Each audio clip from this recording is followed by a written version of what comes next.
ಬೆಂಬಲಿಗರ ಹೇಳಿಕೆಯಿಂದಲೇ ಡಿಕೆಶಿಗೆ ಸಿಎಂ ಪಟ್ಟ ಡಿಲೇ ಆಗ್ತಾ ಇದೆಯಾ? ಸ್ವತಃ ತಮ್ಮ ಬೆಂಬಲಿಗರಿಗೆ ವಾರ್ನಿಂಗ್ ಕೊಟ್ಟಿದ್ದಾರೆ ಡಿಕೆ ಶಿವಕುಮಾರ್. ಬೆಂಬಲಿಗರ ಹೇಳಿಕೆಯಿಂದಲೇ ಡಿಕೆಶಿಗೆ ಸಿಎಂ ಪಟ್ಟ ಡಿಲೇ. ಸ್ವತಃ ತಮ್ಮ ಬೆಂಬಲಿಗರಿಗೆ ವಾರ್ನಿಂಗ್ ಕೊಟ್ಟ ಡಿಕೆಶಿ.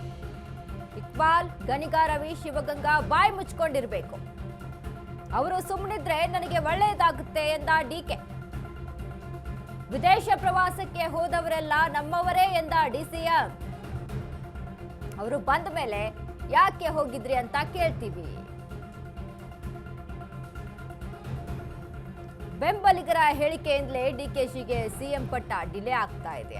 ಈಗಾಗಲೇ ಡಿಕೆ ಶಿವಕುಮಾರ್ ಬಣ ಒಂದ್ ಕಡೆ, ಸಿದ್ದರಾಮಯ್ಯ ಬಣ ಒಂದ್ ಕಡೆ, ಒಬ್ಬರಿಂದ ಒಬ್ರು ಕೌಂಟರ್ ಅನ್ನ ಕೊಡ್ತಾನೆ ಹೋಗ್ತಾ ಇದ್ದಾರೆ. ಒಂದ್ ಕಡೆ ಸಿಎಂ ಬಣದ ಹಲವು ಶಾಸಕರು ಇದೀಗ ಪ್ರವಾಸದಲ್ಲಿರುವಂಥದ್ದು, ವಿದೇಶಿ ಟೂರ್ನಲ್ಲಿ ಇರುವಂಥದ್ದು. ಇದಾಗಿ ಸಾಕಷ್ಟು ಅನುಮಾನಗಳನ್ನ ಹುಟ್ಟಿ ಹಾಕ್ತಾ ಇತ್ತು ಈ ಒಂದು ವಿದೇಶಿಯ ಟೂರ್.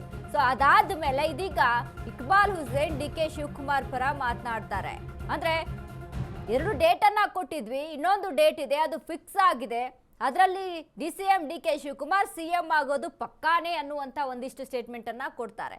ಅದಾದ್ಮೇಲೆ ಗಣಿಗ ರವಿ ಆಗಿರ್ಬೋದು, ಶಿವಗಂಗಾ ಆಗಿರ್ಬೋದು, ಇವರ ಬೆಂಬಲಿಗರು ಹೇಳಿಕೆಯನ್ನ ಕೊಡ್ತಾ ಇರೋದೇ ಒಂದು ಕಡೆಯಲ್ಲಿ ಟಾರ್ಗೆಟ್ ಆಗ್ತಾ ಇದೆ. ಅದನ್ನ ಟಾರ್ಗೆಟ್ ಮಾಡಿಕೊಂಡು ಇದನ್ನ ಒಂದು ರೀತಿಯಾಗಿ ಅಂದ್ರೆ ಸಿಎಂ ಸ್ಥಾನಕ್ಕೆ ನಾನು ಹೋಗೋದಕ್ಕೆ ಇವೆಲ್ಲವೂ ಅಡೆತಡೆಗಳು ಹೆಚ್ಚಾಗಿರುವಂಥದ್ದು. ಹಾಗಾಗಿ ದಯವಿಟ್ಟು ನೀವು ಬಾಯಿ ಮುಚ್ಕೊಂಡಿರಪ್ಪ, ಯಾಕಂದ್ರೆ ಆಗೋ ಕೆಲಸ ಆಗ್ತಾ ಇರುತ್ತೆ. ಸುಮ್ಮನಿದ್ದು ನಾನು ಏನು ಮಾಡಬೇಕು, ಹೈಕಮಾಂಡ್ನ ಭೇಟಿ ಮಾಡಿದ್ದೀನಿ, ಅದಕ್ಕೆ ಏನೆಲ್ಲ ತಂತ್ರಗಾರಿಕೆ ರೂಪಿಸ್ಕೋಬೇಕು ಅದನ್ನ ರೂಪಿಸ್ಕೊಳ್ತಾ ಇದ್ದೀನಿ. ಬಟ್ ನಿಮ್ಮಗಳ ಮಾತುಗಳೇನಿದಾವಲ್ಲ, ನೀವು ಏನು ಮಾತನಾಡ್ತಿರಲ್ಲ, ಇದರಿಂದ ನನ್ನ ಸಿಎಂ ಪಟ್ಟಕ್ಕೆ ಅಲ್ಲಿ ತೊಂದರೆ ಆಗ್ತಾ ಇದೆ, ದಯವಿಟ್ಟು ನೀವು ಬಾಯಿ ಮುಚ್ಕೊಂಡಿರಿ ಅಂತ ಡಿಸಿಎಂ ಡಿಕೆ ಶಿವಕುಮಾರ್ ಮಾತನಾಡಿದ್ದಾರೆ. ನನಗೆ ಒಳ್ಳೇದಾಗ್ತದೆ. ಇಕ್ಬಾಲ್ ಹುಸೇನು ಬಾಯಿ ಮುಚ್ಕೊಂಡಿರ್ಬೇಕು, ಇಕ್ಬಾಲ್ ಹುಸೇನು ಬಾಯಿ ಮುಚ್ಕೊಂಡಿರ್ಬೇಕು, ರವಿಗಿನ್ನು ಬಾಯಿ ಮುಚ್ಕೊಂಡಿರ್ಬೇಕು, ಶಿವಗಂಗನು ಬಾಯಿ ಮುಚ್ಕೊಂಡಿರ್ಬೇಕು. ಯಾರಾದ್ರೂ ಬಾಯಿ ಮುಚ್ಕೊಂಡಿದ್ರೆ ನನಗೆ ಒಳ್ಳೇದಾಗ್ತದೆ. ಇಕ್ಬಾಲ್ ಹುಸೇನು ಬಾಯಿ ಮುಚ್ಕೊಂಡಿರ್ಬೇಕು, ರವಿಗಿನ್ನು ಬಾಯಿ ಮುಚ್ಕೊಂಡಿರ್ಬೇಕು, ಶಿವಗಂಗನು ಬಾಯಿ ಮುಚ್ಕೊಂಡಿರ್ಬೇಕು. ಯಾರಾದ್ರೂ ಬಾಯಿ ಮುಚ್ಕೊಂಡಿದ್ರೆ ನನಗೆ ಒಳ್ಳೇದಾಗ್ತದೆ. ಇಕ್ಬಾಲ್ ಹುಸೇನು ಬಾಯಿ ಮುಚ್ಕೊಂಡಿರ್ಬೇಕು, ರವಿಗಿನ್ನು ಬಾಯಿ ಮುಚ್ಕೊಂಡಿರ್ಬೇಕು, ಶಿವಗಂಗನು ಬಾಯಿ ಮುಚ್ಕೊಂಡಿರ್ಬೇಕು. ಯಾರಾದ್ರೂ ಬಾಯಿ ಮುಚ್ಕೊಂಡಿದ್ರೆ ನನಗೆ ಒಳ್ಳೇದಾಗ್ತದೆ. ಇಕ್ಬಾಲ್ ಹುಸೇನು ಬಾಯಿ ಮುಚ್ಕೊಂಡಿರ್ಬೇಕು, ರವಿಗಿನ್ನು ಬಾಯಿ ಮುಚ್ಕೊಂಡಿರ್ಬೇಕು, ಶಿವಗಂಗನು ಬಾಯಿ ಮುಚ್ಕೊಂಡಿರ್ಬೇಕು. ಯಾರಾದ್ರೂ ಬಾಯಿ ಮುಚ್ಕೊಂಡಿದ್ರೆ ನನಗೆ ಒಳ್ಳೇದಾಗ್ತದೆ. ಇಕ್ಬಾಲ್ ಹುಸೇನು ಬಾಯಿ ಮುಚ್ಕೊಂಡಿರ್ಬೇಕು, ರವಿಗಿನ್ನು ಬಾಯಿ ಮುಚ್ಕೊಂಡಿರ್ಬೇಕು, ಶಿವಗಂಗನು ಬಾಯಿ ಮುಚ್ಕೊಂಡಿರ್ಬೇಕು. ಯಾರಾದ್ರೂ ಬಾಯಿ ಮುಚ್ಕೊಂಡಿದ್ರೆ ನನಗೆ ಒಳ್ಳೇದಾಗ್ತದೆ. ಇಕ್ಬಾಲ್ ಹುಸೇನು ಬಾಯಿ ಮುಚ್ಕೊಂಡಿರ್ಬೇಕು, ರವಿಗಿನ್ನು ಬಾಯಿ ಮುಚ್ಕೊಂಡಿರ್ಬೇಕು, ಶಿವಗಂಗನು ಬಾಯಿ ಮುಚ್ಕೊಂಡಿರ್ಬೇಕು. ಯಾರಾದ್ರೂ ಬಾಯಿ ಮುಚ್ಕೊಂಡಿದ್ರೆ ನನಗೆ ಒಳ್ಳೇದಾಗ್ತದೆ. ಇಕ್ಬಾಲ್ ಹುಸೇನು ಬಾಯಿ ಮುಚ್ಕೊಂಡಿರ್ಬೇಕು. ಈ ಬಗ್ಗೆ ಹೆಚ್ಚಿನ ಮಾಹಿತಿಯನ್ನ ಕೊಡ್ತಾರೆ ನಮ್ಮ ಪ್ರತಿನಿಧಿ ವಿವೇಕ್. ವಿವೇಕ್, ಇದೀಗ ಒಂದ್ ಕಡೆ ಏನು ಸಿಎಂ ಅವರ ಬಣ ಒಂದ್ ರೀತಿಯಾದಂತ ತಂತ್ರಗಾರಿಕೆ ರೂಪಿಸ್ಕೊಳ್ತಾ ಇದ್ರೆ, ಇಲ್ಲಿ ಡಿಸಿಎಂ ಡಿಕೆ ಶಿವಕುಮಾರ್ಗೆ ಅವರ ಬಣದವರು ಕೊಡ್ತಾ ಇರುವಂತ ಒಂದಿಷ್ಟು ಸ್ಟೇಟ್ಮೆಂಟ್ ಕಡೆ ಮುಳುವಾಗ್ತಾ ಇದೆಯಾ ಅನ್ನುವಂಥದ್ದು ಈ ಒಂದು ಇವರ ಸ್ಟೇಟ್ಮೆಂಟ್ ಅಲ್ಲಿ ಕಾಣಿಸ್ತಾ ಇರುವಂತದ್ದು. ವಿವೇಕ್,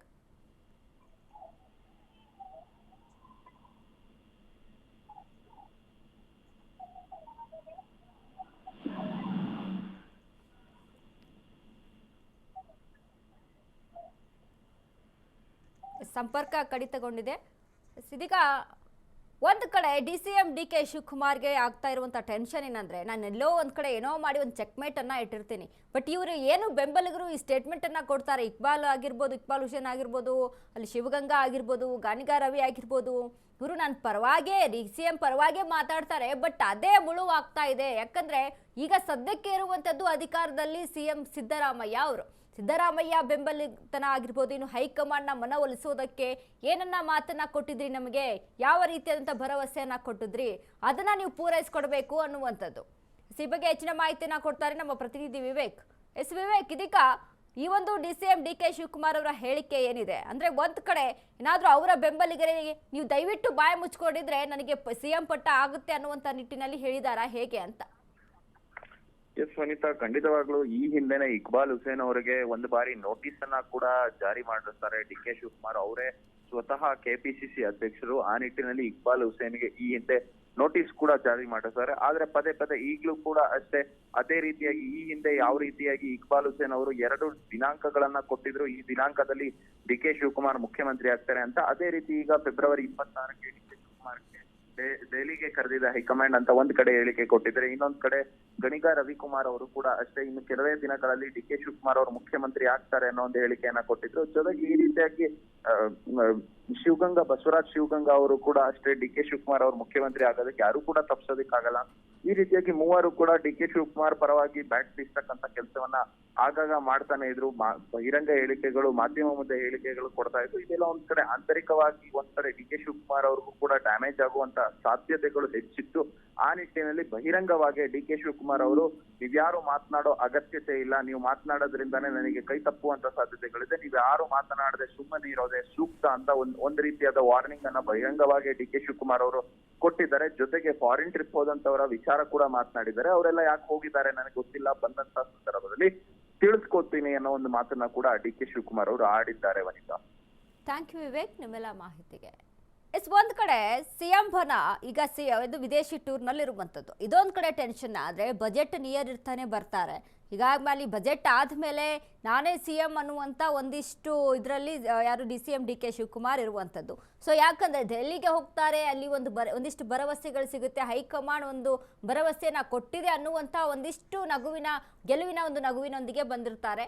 ಸೊ ಹಾಗಾಗಿ ಇದನ್ನೆಲ್ಲವನ್ನ ಕೂಡ ಅಲ್ಲಿ ಗಮನಿಸ್ಕೊಂಡಾಗ ಒಂದು ಕಡೆ CM ಡಿ ಕೆ ಶಿವಕುಮಾರ್ಗೆ ಟೆನ್ಷನ್ ಇರುವಂಥದ್ದು ಕನ್ಫರ್ಮ್.